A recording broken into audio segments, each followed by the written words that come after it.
খুব একটা খারাপ না।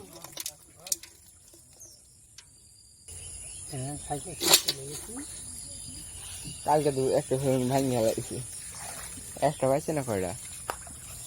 ফলসুনে মাছ কেমন হচ্ছে?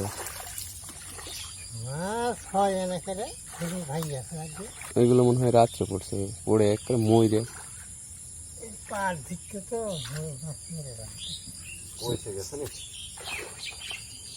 পাট জাগ দিছি তো ওই জন্য মেরে গেছে।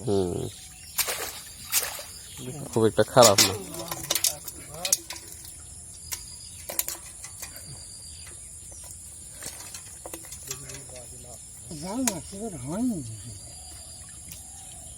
জাল মাছ নাই না,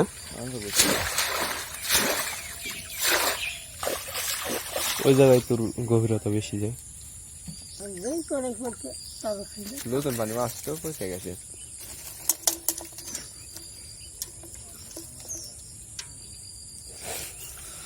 দিন পয়সা পারবা।